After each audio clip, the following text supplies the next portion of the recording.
He silenced the boast of sin and grave. The heavens are open, the praise of your glory.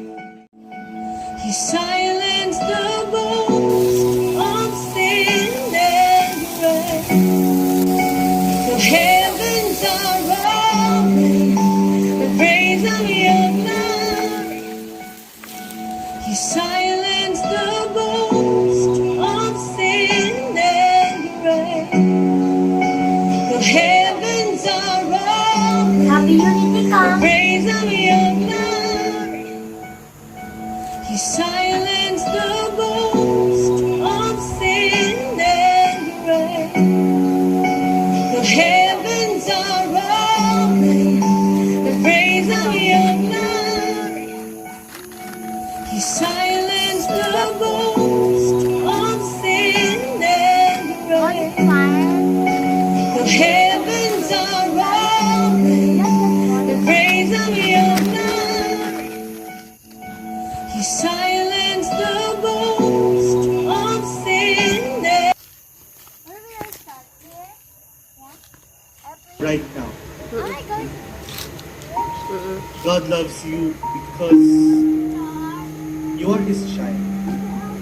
Anak ka niya. Anak niya tayo. In short, mahal ka ni Lord. Period. Sobrang mahal ka ni Lord. Period. God loves you.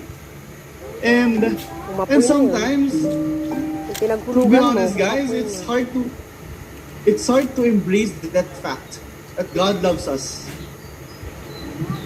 right now. God loves you because you are His. and together we sing. Doon naman sa kabila. Akisin ka, ikaw na ang tahanan at Mundo sa pagbangi nanatili na sa Suksok mo na agad. and together we sing. Akisin ka, ikaw na ang tahanan at mundo sa pagbangi nanatili na sa and together we sing.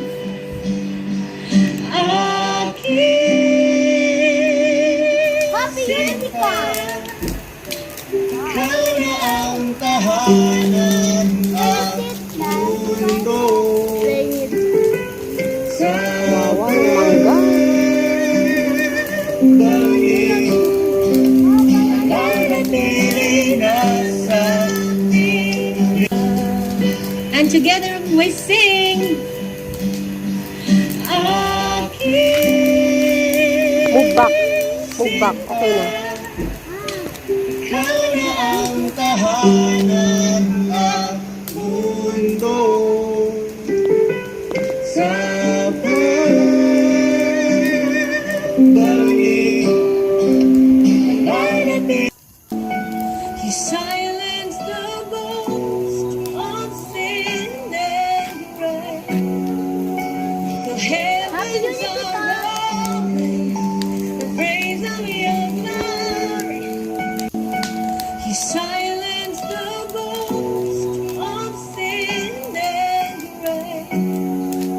The heavens are open, the praise of your glory. Ayun, parang fireworks. He silenced the boast of sin and grave. The heavens are open, the praise of your glory. He silenced the He silenced the boast of sin and grave. The Your heavens are open, the rays of your glory. You silence The talks, the conversations, the activities, everything about this camp. I hope you're really blessed by this. You were able to connect to the program that you could replicate and do it again on your own time. Like the journaling, the prayer intention, the lecture divina that they did a while ago. You could continue to do that even though this camp ends now. But those are habits that you could build up, continue to work on as you continue to journey with the Lord. And Much for coming. It was not a response to us, but it was a response to God. Thank you for saying yes to God to be part of this camp. Oh, Spirit, fall afresh on them and use them mightily and powerfully the way you want them, and bless their lives, their families, their future. And we ask you in the mighty name of your Son, Jesus, forever and ever. Amen. Thank you, Lord. Lord, with all your heart, lean not on your own understanding. Acknowledge the Lord in all your ways, and He will make your path straight. So the Lord wants all of us to trust in Him fully 100%.